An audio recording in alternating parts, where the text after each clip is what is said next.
Mais uma vez, boa noite a todos. Boa noite. Graça e paz. Quero chamar aqui à frente, agora o nosso irmão. Nós chamamos de KJ. Irmão KJ.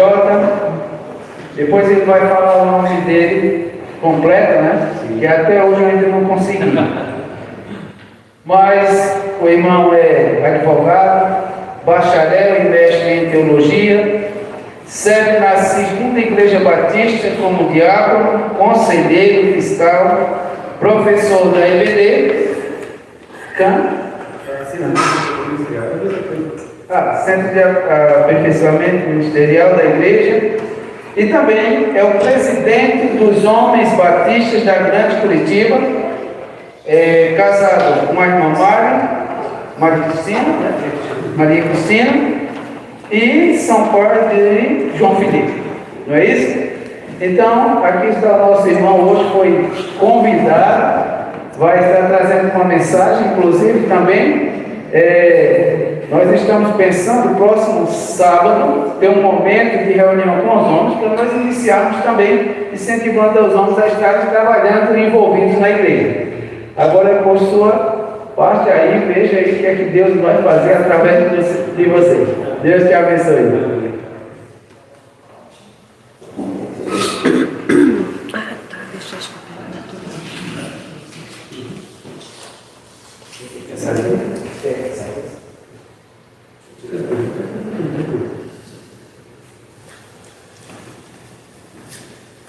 A graça e a paz, irmãos. Amém. Deus te abençoe, Deus é bom, né? Olha, eu fiquei feliz porque vim aqui na oportunidade, num tempo de comemoração de ceia, né? Fico muito feliz com isso.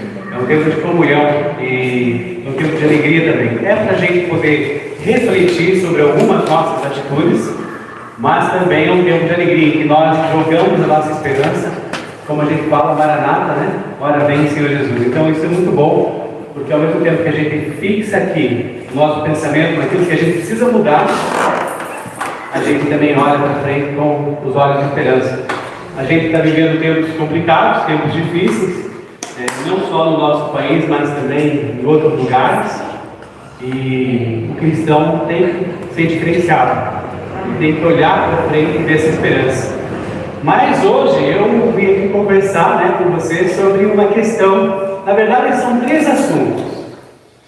Vou falar sobre família, vou falar sobre missão e vou falar sobre o papel do homem. Vou interligar esses 3 assuntos. Então, eu vou pedir para os irmãos um pouquinho da paciência e também um pouquinho da sua atenção. Então, o meu nome, como o pastor falou lá, o pastor Reginaldo, eu me chamo Hernani Kawalkiewicz Júnior. Em português é Kawalkiewicz, em polonês Kawalkiewicz. Aí eu pego, né, os sobrenomes aí e tal, eu só as letras e fico KJ. Todo mundo me conhece por KJ. Então, o KJ é mais fácil de falar. Mas o que a gente vai dizer hoje, né? Além de agradecer o pastor Reginaldo, a humanidade, o pessoal também, a presidência da igreja. E a última vez que eu estive aqui, ela não estava desse jeito. Então eu fico admirado, né, com aquilo que Deus tem feito através do auxílio dos irmãos. Porque Deus podia muito bem fazer assim, está tudo resolvido. Mas na sua infinita graça, Ele escolheu a gente como instrumento dele. E quando a gente se coloca à disposição para ser usado, é maravilhoso. E a igreja é isso. A igreja é a união de pessoas que se dispõem a serem instrumentos na mão dele. Então, fico muito feliz porque realmente a mudança foi muito bonita. Da última vez que eu estive aqui para de hoje. E o pastor Reginaldo que mostrou também as instalações. O irmão Leon também ali colocou o projeto dele. Olha, que Deus esteja abençoando e fazendo uma obra na vida dessa igreja. Amém. Amém. Vou começar com uma verdade dura para os irmãos. Não existe família perfeita. Pode ser na família mais simples que haja, pode ser na família mais rica. Então, aqui um exemplo para vocês da Lady Di, né? Da princesa Diana. Aos 19 anos ela casou com um rei e ela já tinha pais separados, pais divorciados, eram pais bem abastados. E aos 19 anos ela casou com um príncipe, um rei, perdão, que já tinha o seu coração sido entregue para outra mulher. Então a gente começa a perceber que existe essa imperfeição dentro da família, independente da classe social a que ela pertença. E nossa família é imperfeita. A gente vive de imperfeições. Mas a Bíblia mostra que já houve, de fato, uma família perfeita, composta por Adão e por Eva. Na Bíblia, eu tenho trabalhado esse mês com o livro de Gênesis. Então, tudo que a gente vai conversar aqui, os patriarcas e também José, que vamos finalizar depois, quando vamos falar de homem, está em Gênesis. Então, você vai procurando por Gênesis ali e a gente vai conversando sobre essas questões relacionadas à família. E aí tem Adão e Eva, que era a família perfeita, mas por alguma situação, né, de liberalidade, nós caímos em pecado, a família caiu em pecado e se tornou imperfeita. A mulher sente dores de parto e o homem tem que trabalhar bastante para poder suprir essas necessidades. E assim é e assim tem sido. Na Bíblia mesmo a gente vai perceber algumas situações depois disso, né? Com relação, por exemplo, a algumas famílias também, bíblica, como por exemplo a família de Abraão, onde havia mentiras inconsequentes, quando, por exemplo, Abraão mente que a Sara era sua irmã. Na verdade ela até era sua irmã, mas era sua esposa antes de tudo. E uma meia verdade está mais que uma mentira do que uma verdade. Então aí você já percebe a imperfeição. Também teve a proposta indecente, quando a Sara oferece a sua serva Agar para que Abraão possa cumprir aquela promessa de filho que Deus daria para eles. Enorme será a tua descendência, incontável será a tua descendência. E também há a desavença depois entre a Sara e a Agar, que desprezava a sua senhora porque ela não conseguia ter filhos e a serva estava lá com o filho, né? Depois nós vamos ver a família de Isaac, com Rebeca, com Jacó e Esaú. Também existe a questão da venda do direito de primogenitura, quer dizer, os irmãos ali se digladiando. Depois nós temos pais que usam filhos para fazer intrigas. Quando Rebeca faz Jacó se parecer com Esaú para receber a bênção de Jacó, revelando mais uma vez de Jacó o problema que ele tinha, que era a enganação. Jacó, o enganador. Tanto é que o pastor Luiz Saião tem uma frase bem bonita. Depois Jacó vai aprender como que é ser enganado, né, com Labão. E a frase do Jacó é mais ou menos assim, que o pastor Saião fala: se Jacó era enganador de montão, seu tio sogro do Labão então fez pós-graduação para entender, né, depois que você engana, mas quando você é enganado, o negócio complica. Então aí também tem uma imperfeição dessa família. E vamos ver também a família de Jacó, em que havia uma predileção escancarada, declarada de Jacó por um de seus filhos, que era José. Aí em Gênesis 37 você vai ver. Depois a intriga entre os irmãos, né, que a gente bem sabe da história, depois nós vamos relembrá-la. E também, quando a Bíblia fala isso, ela mostra então para nós que mesmo as famílias bíblicas citadas, elas também são imperfeitas. Então, diante disso que eu estou dizendo para vocês, a minha família é perfeita? E a resposta é não. E eu acredito que a sua também seja assim. Não sei se é só comigo, mas diante do que se apresenta, você pode fazer uma reflexão agora e pensar, ou no seu filho, ou nos seus pais, ou nos seus irmãos, e ver se é essa perfeição toda ou não. O bom é que Jesus chega e vai mostrar que nós, aceitando Jesus, a gente se torna cristão, e cristão é uma cópia de Jesus, é uma cópia do Cristo, e a gente cada dia mais vai se assemelhando a Ele. Nós não vamos ser perfeitos, né, nessa existência, mas nós vamos diminuir nossas imperfeições à medida que cada dia vai passando, porque o objetivo é justamente isso: sermos igual a esse Senhor Jesus que encarnou, Deus encarnado, nos mostrou como a gente pode superar todas as nossas dificuldades. E mais, se o ladrão veio para roubar, matar e destruir a sua família, trazer dificuldades e imperfeições, Jesus veio para que nós tivéssemos vida, como diz João 10, e vida em abundância. Então, dentro da nossa família, nesse princípio, nós podemos dizer que não é fácil. Eu mesmo tenho problemas com a minha família. Tenho problemas com a minha família mais interna, e a minha família extensa, irmãos, pais, sogros, e acredito que você também não seja diferente. Então, nessa noite, eu queria trazer para vocês que as aflições estão aí, inclusive dentro da nossa própria casa, muitas vezes. Mas quando Jesus fala que é para a gente ter bom ânimo, que a gente quer vencer o mundo, a gente começa a perceber que a gente consegue diminuir isso. Mas como que eu posso fazer isso? Então eu falei aqui sobre família, foi o primeiro tópico que eu falei para os irmãos e citei esses exemplos todos, que os irmãos bem sabem que fizeram também uma análise. Eu também gosto de trazer uma palavra prática que leve a cada um de nós a ter uma mudança de vida. Se você sair daqui com uma decisão diferente daquilo que você faz no seu dia a dia, eu vou ficar muito feliz, porque aí Deus cumpriu em mim o seu propósito, ser instrumento dele. Então eu gostaria que os irmãos tivessem o coração aberto para ouvir sobre isso, porque é um papo franco, é um papo aberto, e eu sou muito sincero em trazer as coisas. E trago também exemplos da minha própria vida. Então, que nós tenhamos essa relação sincera e um desejo também de mudarmos um detalhe, uma situação dentro das nossas casas para melhorar e para nos tornarmos cada vez mais iguais a Cristo. Falei sobre missão, agora vou falar sobre... Falei sobre família, perdão, agora estou falando sobre missão. Existe um termo chamado Missio Dei, é a missão de Deus. Essa missão de Deus para o mundo, ela existe desde que o homem caiu em pecado.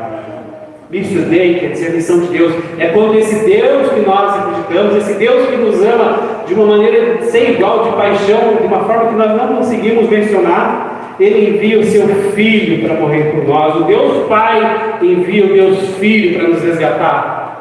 E o Deus Pai e o Deus Filho somados enviam o Deus Espírito para nos acompanhar nessa caminhada. E o Deus Pai, o Deus Filho e o Deus Espírito traz a igreja para que a igreja também possa cumprir a sua missão no mundo. A missão do resgate daquele que está perdido, está no meio dos vícios, está no meio dos pecados, para que uma nova vida, um novo relacionar-se com Deus, se aproximando dele, seja real. Essa é a Missio Dei, um aspecto da missão.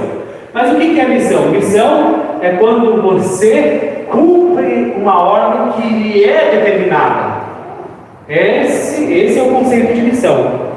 E existe um termo que nós chamamos de missão integral. Eu não sei quantos ouviram esse termo.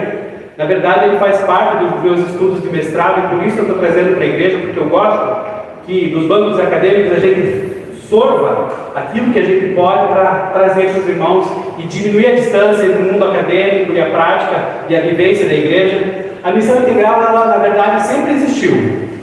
Eu vou dizer que essa missão integral diz respeito ao cristão 24 por 7. O que é o cristão 24 por 7? É que nós devemos ser cristãos 24 horas, 7 dias por semana. Essa é a missão integral. Ela sempre existiu. Deus sempre quis que a gente tivesse uma vida, e uma vida em abundância. Só que ela não só diz respeito à nossa vida, ela diz respeito a tudo. Por isso que 24 horas, 7 dias por semana, é a integralidade do tempo para nós. Nós conceituamos tempo, hora, dias e a integralidade do tempo. Mas esse termo, missão integral, ele começou a ser falado, a ser revisto nos idos de 70, 75, para aqueles que são mais antigos. O Billy Graham, que é um pastor batista que nos deixou recentemente com quase 100 anos de idade, e um expoente, que nós temos, na verdade, um carinho muito especial por ele, porque atravessou uma era fazendo a diferença, e nós precisamos fazer a diferença. E lá em 1975, ele reuniu muitas igrejas, muitos evangélicos na cidade de Lausanne, na Suíça, e lá eles começaram a falar sobre essa questão da missão integral, e mais especificamente sobre a nossa responsabilidade social cristã. Eu vou pedir licença para os irmãos, porque eu tenho que ler aqui um dos artigos, não se chama artigo, na verdade chama-se sessão, a sessão 5 do Pacto de Lausanne. Se os irmãos permitirem que eu leia, pastor, para que a gente possa perceber. Até vou pedir uma gentileza para vocês, que vocês fechem os olhos e só escutem para tentar sorver cada palavra e pensar o que é essa responsabilidade social cristã, que esse pessoal reunido, um monte de evangélicos ao redor do mundo, mais de 150 nações, decidiram fazer como um termo para a gente poder seguir. Então feche os olhos e acompanhe aqui a leitura. A responsabilidade social cristã. Afirmamos que Deus é o Criador e juiz de todos os homens. Portanto, devemos partilhar o seu interesse pela justiça e pela conciliação em toda a sociedade humana e pela libertação dos homens de todo tipo de opressão. Porque a humanidade, ela foi feita à imagem de Deus. Toda pessoa, sem distinção de raça, religião, cor, cultura, classe social, sexo ou idade, possui uma dignidade intrínseca, em razão da qual deve ser respeitada e servida, e não explorada. Aqui também nos arrependemos da nossa negligência e de termos algumas vezes considerado a evangelização e a atividade social mutuamente exclusivas. Embora a reconciliação com o homem não seja a reconciliação com Deus, nem a ação social evangelização, nem a libertação política salvação, afirmamos que a evangelização e o envolvimento sociopolítico são ambos parte do nosso dever cristão, pois ambos são necessárias expressões das nossas doutrinas acerca de Deus e do homem, do nosso amor para o nosso próximo e de nossa obediência a Jesus Cristo. A mensagem da salvação implica também uma mensagem de juízo sobre toda forma de alienação, de opressão e de discriminação, e não devemos ter medo de denunciar o mal e a injustiça onde quer que eles existam. Quando as pessoas recebem a Cristo, nascem de novo em seu reino e devem procurar não só evidenciar, mas também divulgar a retidão do reino em meio ao mundo injusto. A salvação que a gente alega possuir deve estar nos transformando na totalidade das nossas responsabilidades pessoais e sociais. E finaliza o texto: a fé sem obras é morta. Se vocês perceberem bem, a própria igreja, a Igreja Batista do Guatupê, é uma igreja missionária, e é uma igreja que tem preocupação com, não só com a evangelização, mas com a ação social. Nós temos visto aqui, o pastor, os seus trabalhos, a igreja também acompanhando, seus trabalhos de atividades sociais, para resgatar pessoas que são vulneráveis na sociedade. É mais ou menos isso que eu estou dizendo quando eu falo de missão integral. Mas missão integral é muito mais do que 24/7, não. Missão integral é quando eu vejo todo mundo como um vasto campo missionário. E isso inclui a sua casa, isso inclui seu trabalho, isso inclui a sua vizinha, o seu vizinho, inclui a pessoa que você não gosta, inclui o seu patrão, que muitas vezes não é justo, e inclui também a política. A política também é um campo missionário. Nós precisamos, como batistas, perceber que nós, que acreditamos na palavra, como a palavra Bíblia, como nossa única regra de fé e conduta, que ela contém princípios, que são aqueles que nós lembramos quando você quer demonstrar se você é realmente cristão, se você tem o fruto do Espírito: amor, alegria, paz, paciência, benignidade, bondade, fidelidade, mansidão, domínio próprio. Gálatas 5, 22, 23. Se você quer saber se você é realmente um cristão em missão integral, faça esse questionamento: se você tem esse fruto do Espírito, se você tem esse gomo, como se fosse uma tangerina, uma mimosa, com 9 gomos, e se você exala a fidelidade, se você é manso, se você tem domínio próprio sobre uma situação.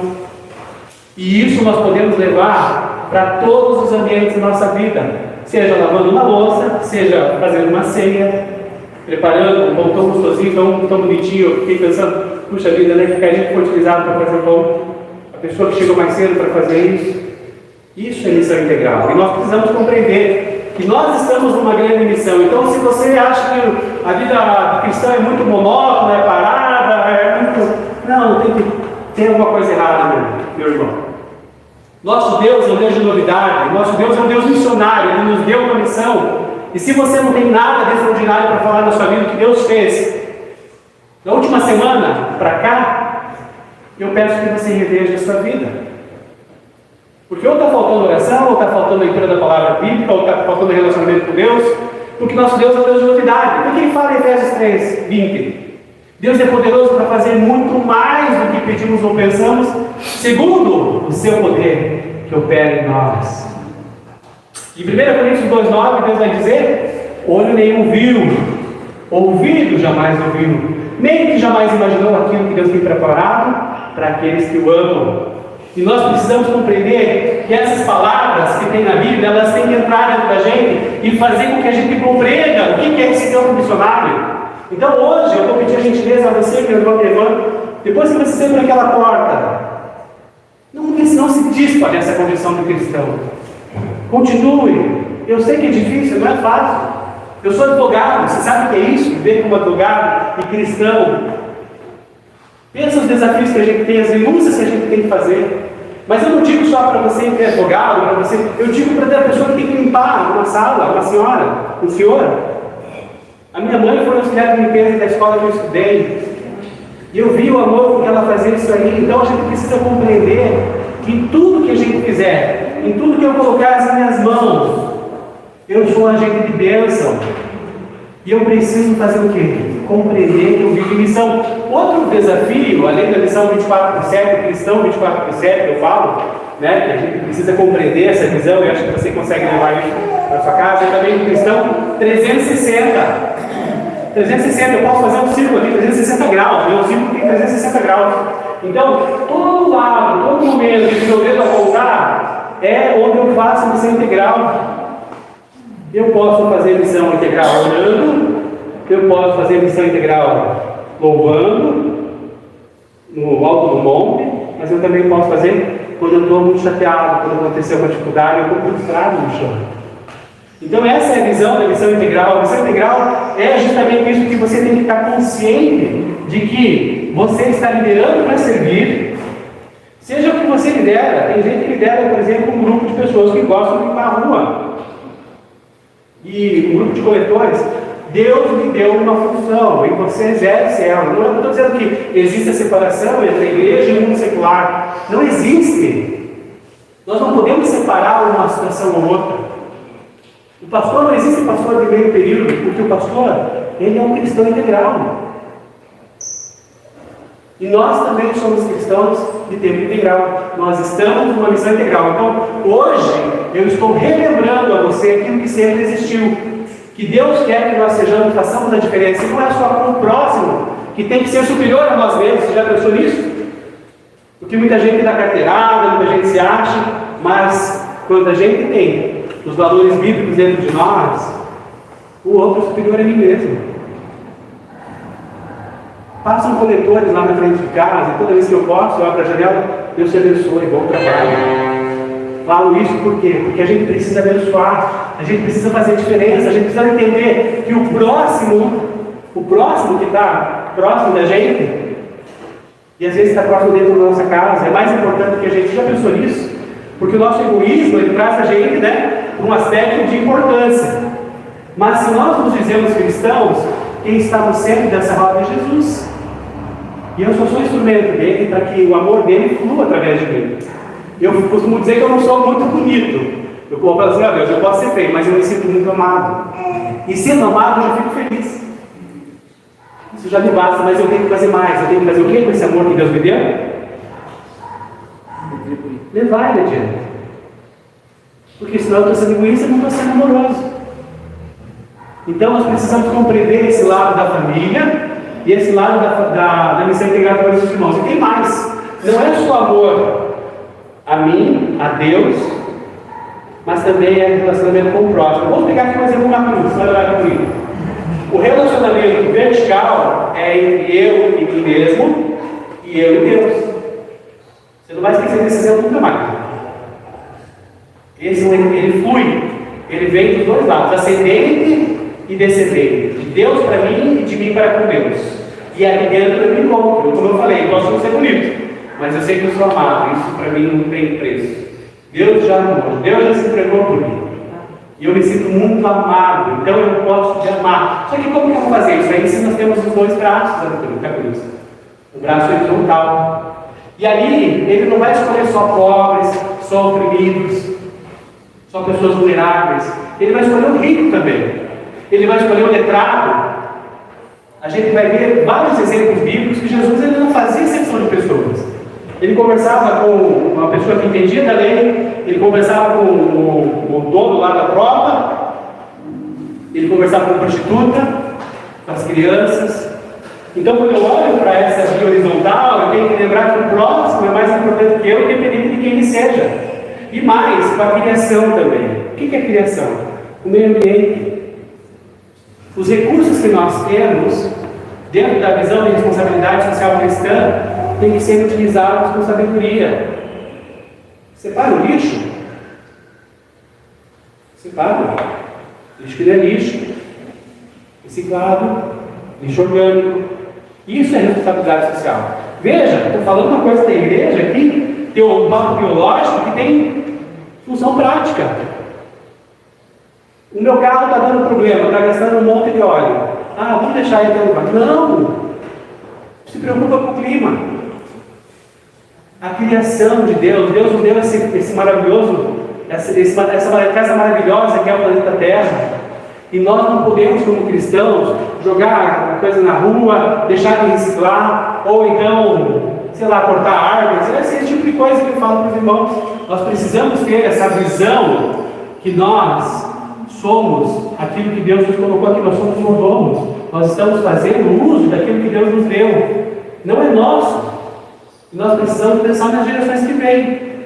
A continuar desse modo, como nós estamos vivendo, não se dá 100 anos no nosso país, para não acontecer um colapso, gente, da questão ambiental. Mas isso tem a ver com a responsabilidade social cristã, mas isso está longe de mim. Não, na sua casa você pode fazer isso. Você pode diminuir a água, porque a água, nós somos aqui, devia ser chamado planeta água, mas água potável é uma situação que pode levar à escassez. A fome no mundo, gente, a fome, você sabia que ela tem alguns aspectos?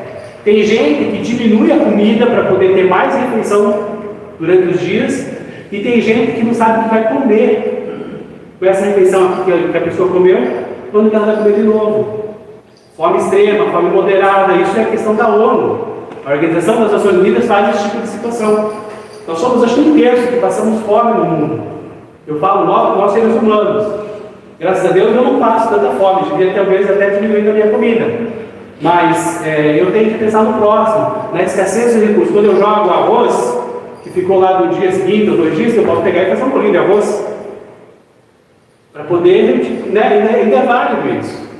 Então eu tenho que pensar, para não jogar o recurso fruta que rapidamente se esvai, então eu tenho que pensar o que eu posso fazer. E as mulheres são muito boas nesse aspecto, porque elas vão pensando. A minha esposa ela é muito sábia nesse sentido, a Cris. E nós precisamos entender essa questão do aspecto da missão. Eu já falei para os irmãos, família, já falei sobre missão, nós estamos trabalhando em Gênesis, Já falei aqui da dificuldade da família, agora vamos falar sobre o homem. E aqui eu vou pegar o exemplo do nosso amigo José. A família imperfeita, dentro dessa visão de missão integral, ela também é um campo missionário. E ali, como é que eu posso agir? Na verdade, essa não é uma palestra só para homens. Essa é uma palestra para o casal, para a família. Quando eu trago aqui a questão do José no Egito, a história você já conhece muito bem. Ela começa ali no capítulo 37 de Gênesis e vai até o capítulo 50. E ali a gente vai ver que José tinha sido vendido pelos seus irmãos, havia uma disputa entre eles se sentiam desprestigiados, enciumados, enraivecidos e planejaram o quê? Matá-lo. Só que daí não deu muito certo o negócio, né? Um irmão lá disse que não, o Rubem disse que não, e daí eles pegaram e venderam como escravo, ganharam lá umas moedas. E venderam o irmão mais novo, o irmão José, que era o mais predileto lá da família, venderam como escravo. E aí José então vai lá para o Egito, vai trabalhar na casa de Potifar, como servo dele, mas Potifar percebe que, como Deus estava com José, coloca ele para administrar, porque ele é uma pessoa confiável, tem o fruto do Espírito. E aí, o que acontece? A mulher de Potifar se insinua para ele e o José não aceita, e daí ela coloca ele no ardil, que dá a entender que ele fez alguma coisa quando ele não fez, e ele acaba preso injustamente. Aí lá na prisão, veja só que interessante, ele administrava a casa de Potifar, Depois da prisão, ele vai lá na casa do carcereiro do rei, na prisão do carcereiro do rei, que eram os presos do rei que eram levados para lá, o faraó.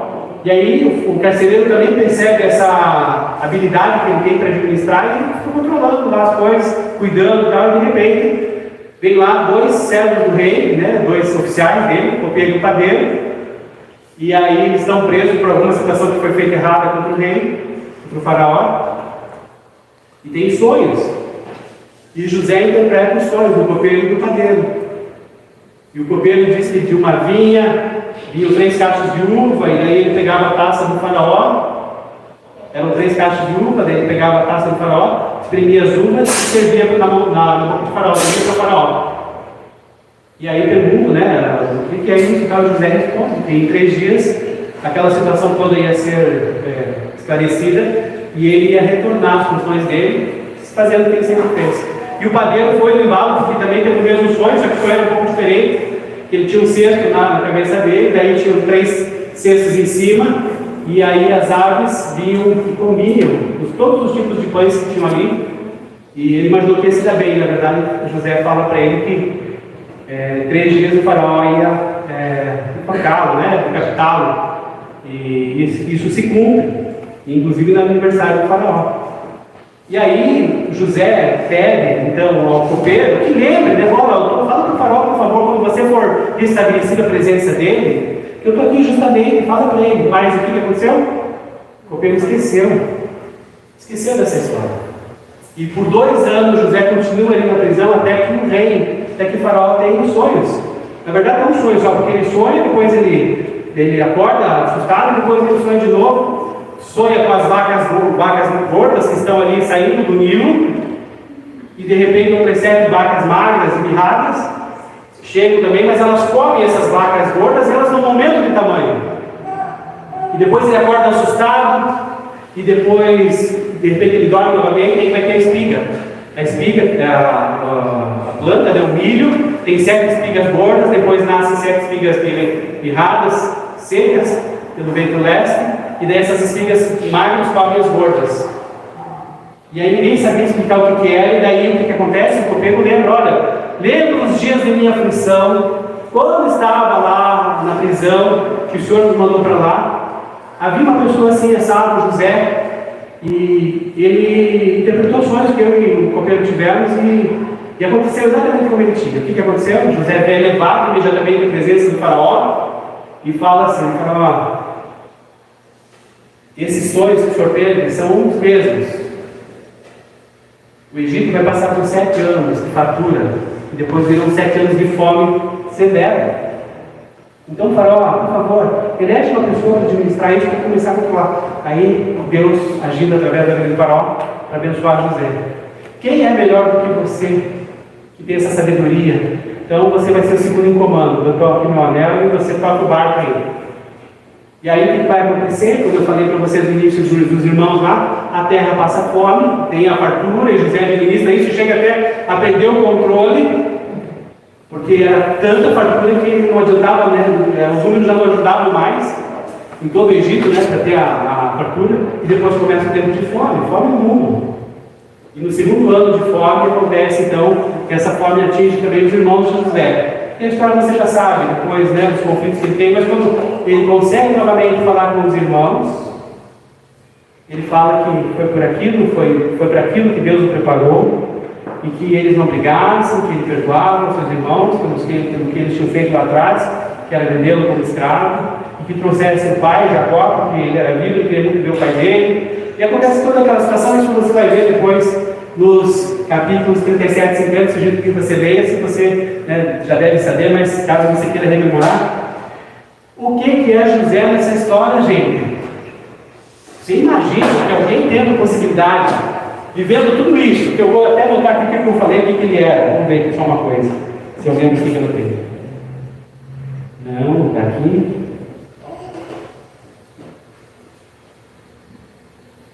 José foi vendido. José foi revendido, né? Porque ele foi injustiçado, foi vendido uma vez, depois o que acontece? Teve aquela questão da injustiça.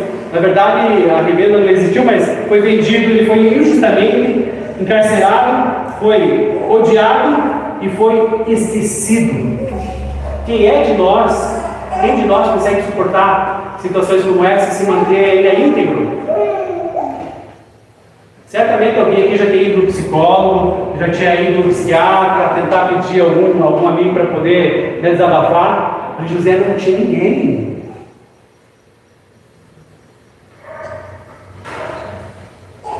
Dentro da sua casa, homem, nós temos que ser igual a José. Nós temos que entender o seguinte, que José, primeiro, era um homem cheio de amor. Ele compreendeu, ele tem vários sentimentos. Depois você vai ver ali no finalzinho, ali no capítulo 45 para frente, que ele tem vários sentimentos. Ele vai e faz as brincadeiras dele lá com o pessoal, porque ele era o faraó. Ele podia mandar matar cada um dos seus irmãos por requinte de crueldade, e não ia ter nenhum problema. Só que o que ele resolve fazer? Diga você: amar, perdoar. A gente precisa fazer isso com a nossa família. Eu falo isso com os homens, porque às vezes a gente é meio rancoroso, né? Mais que as mulheres. Mas se você, minha irmã, também tem algum problema na sua família, chegou o momento de você perdoar. Ah, mas é difícil, é complicado, você não conhece minha família, você não sabe que fulano é assim, você não sabe que esse plano é assado, você não sabe o que ela me fez. Eu te trago a história de José. Lê lá. Vê se você tem sangue de barata que ele tem. A Bíblia não fala isso. A Bíblia se mantém em silêncio. É um silêncio eloquente, é um silêncio sábio. Mas o que ele deve ter passado em 2 anos só de prisão, imagina, eu estou dando um exemplo aqui. Injustamente. Você não podendo sair, não tendo você no pescoço, assim, meu Deus, aquela injustiça sofrendo. Quem que aguenta? Mas José aguentou. E se José aguentou, e se nós acreditamos que a Bíblia é a verdade, tanto é que fala em João 17, Pai, santifica-os na verdade, a tua palavra é a verdade. Nós precisamos compreender essa verdade e entender que nós também fazemos parte dessa história. Construa essa história como uma história de amor. Onde for preciso que você leve ódio e vingança, precisa levar amor. José levou amor. E isso eu quero que você tenha esse compromisso contigo hoje. Porque é importante que mesmo numa família perfeita nós aprendamos a perdoar. Nós adotamos o João Felipe aos 10 anos de idade. Nós não conseguimos ter filhos, eu e minha esposa. E eu errei muito para trás, né? Mas em 2003, Deus colocou a crise na minha vida e eu, graças a Deus, compreendi algumas verdades que Ele queria me mostrar. E a gente está aqui até hoje, nós conseguimos adotar o João Felipe, 10 anos de idade. Pensa no que é uma adoção tardia. Quando a pessoa já traz algumas dificuldades de vivência dela, nós temos as nossas vivências, é como se fosse um casamento. Talvez até um casamento imaturo, porque a gente não conhecia muito bem um ao outro, a gente só sabia que queria ficar junto. Mas quando a gente vai descobrindo como é fulano, como é ciclano, como somos nós também, como somos bonzinhos, para a honra e glória do Senhor, meus irmãos, o ano que vem o João Felipe completa 18 anos. Ontem ele estava tocando na igreja, nos deixou muito felizes aqui, da banda dos jovens. Impossível? Não é. Mas somos imperfeitos. Essa é a minha história de vida. Outra história de vida: a unificação das finanças dos meus pais. Meus pais têm 70 e poucos anos. E a gente tinha uma dificuldade lá de tentar ajudá-los nas questões financeiras. E depois de muita oração, muito tempo colocando eles em oração, eles resolveram, aceitaram caminhar juntos nas finanças, porque eles não tinham nem as contas deles juntas no casamento, gente. Eu não consigo acreditar, aqui entre nós cristãos, que num casamento haja contas separadas, contas, que eu falo, conta corrente, conta de luz, conta de água, conta da casa, separadas. Se você age dessa maneira como casal, reflita sobre isso. Tem que ser em conta conjunta, tem que ser discutido ali onde vocês vão gastar, onde vocês vão investir. Eu tive dificuldade nisso em 2003. Eu era quebrado financeiramente, a autoestima minha estava baixa. Eu tenho mais 5 minutos, tá, professor? Só para o senhor saber, 7 minutos, na verdade. A minha autoestima estava baixa em 2003, daí eu conheci a Cris. E a Cris nem crente era. O crente era eu. E aí, eu entendi porque eu era um cara muito gastador, tinha minhas dificuldades financeiras, eu cheguei a pedir moratória para o banco na época, e tive que fazer um parcelamento perder de vista, porque eu pedi moratória, vocês entenderem sim, para ficar 3 meses sem pagar nada, porque dia sim, dia não, a conta estava no meu portão, é mais ou menos assim, entendeu? E o que acontece? Eu já não conseguia mais respirar, porque era pré-empréstimo, financiamento e tal, e eu não conseguia respirar. E eu fui pedir para a minha gerente e falei assim: olha, Sandra, eu não tenho mais condições, não sei o que fazer, estou desesperado. Me dá uma moratória em 3 meses que eu possa, porque eu não sei o que fazer, minha vida está uma loucura. Ela falou assim: não, moratória não existe aqui no banco, mas vamos ver o que está acontecendo. Reuniu todos os empréstimos, uma coleção de empréstimos que eu tinha, fez só um financiamento lá para pagar, foi difícil, 24 meses de R$500 em 2013, que eu não tinha, não tirar. A Cris me ajudou, a gente caminhou junto. Nós casamos em 2007.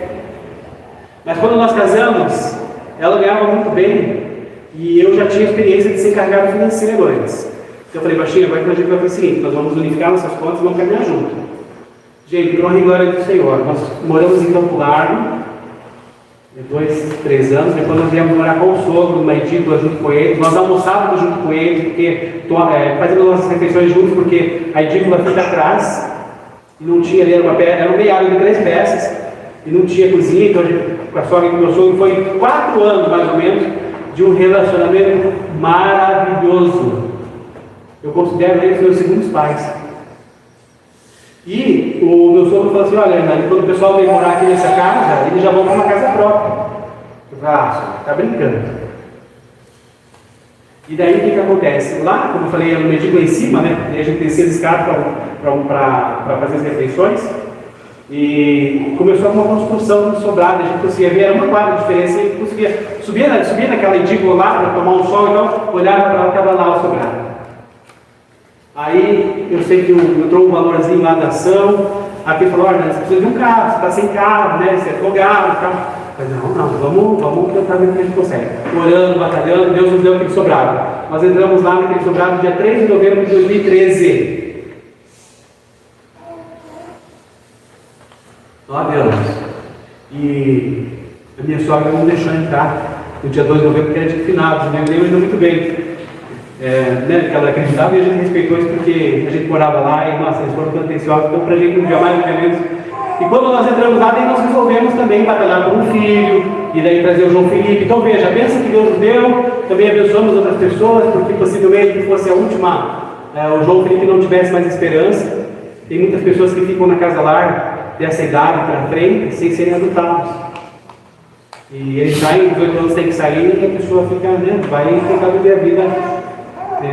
Essa é a lei. Então, nós fizemos um financiamento para 25 anos, para honra e glória do Senhor. Com 7 anos nós ficamos esse sobrado. O que eu estou dizendo, eu não estou querendo falar sobre prosperidade financeira, mas eu estou querendo falar aqui que mostrar amor como homem de Deus para a família também é cuidar das finanças. Eu passei de uma pessoa que era tomadora do banco para ser abençoadora, para ser poupadora.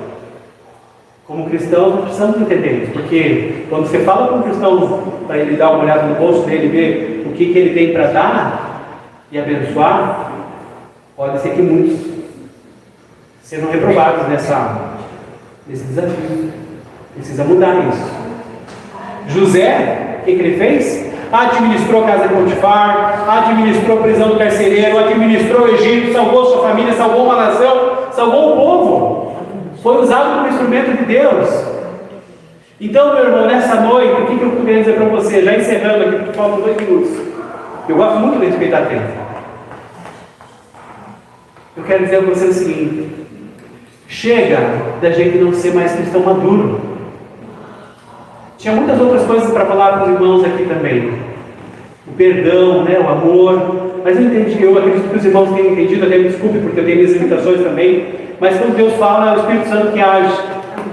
Eu queria então conclamar a cada um dos meus irmãos aqui nessa noite, como cristão, como batista, porque acredita que a Bíblia é a nossa única regra de fé e conduta, que nós coloquemos esses princípios que estão nesse livro lindo, todo tempo, todo momento, assim como esse livro que está agora cantando. Que isso seja uma paz no nosso coração a todo instante, mesmo nas maiores dificuldades. A vida cristã não é uma vida monótona. É isso que eu, como homem batista da Grande Curitiba, representante deles, tenho tentado trazer para os nossos homens.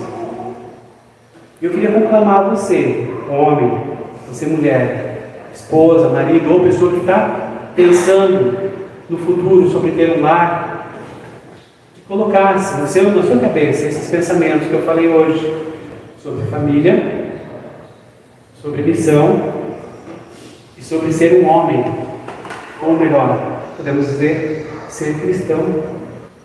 E eu dei exemplos da minha vida que eu pude fazer, exemplos pequenos, porque quando a gente sonha, a gente sempre quer fazer coisa grande. Com Deus não é assim. Deus vê o pequenininho, Deus vê se você está lavando a louça com amor, Deus vê se o teu patrão está olhando, se você está ali, honrando ele, honrando aquele salário que você está recebendo. Deus está olhando se você, quando vê o jornal, você está xingando fulano, beltrano, político e tal, ou se você está fazendo a sua parte de ser honesto com o troco de alguém lá de uma compra, ou se você tem orado pelas suas autoridades, para o presidente que é e para o presidente que virá.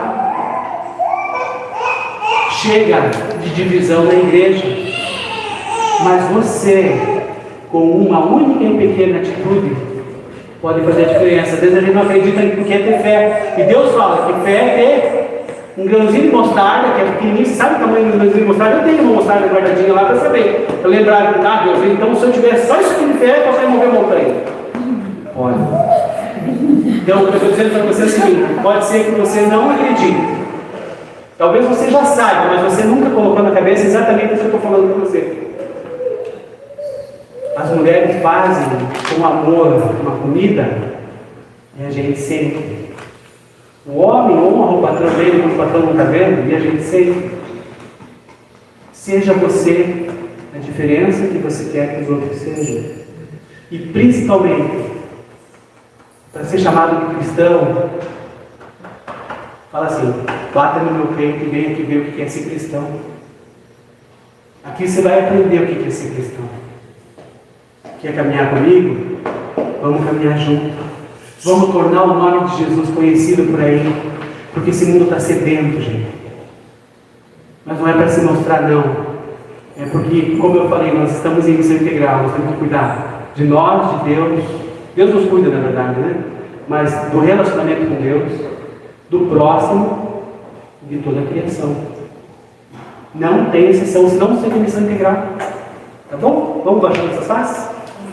Senhor Deus e Pai, nesse tempo, Deus, que nós tivemos esse bate-papo, que o Senhor trouxe, Pai, é tão bonito, Deus, ver a comunhão dessa igreja, os sonhos que ela tem, Pai, também a união que essa igreja tem, Pai. Muito obrigado por esse tempo aqui na Igreja Batista do Guatupê.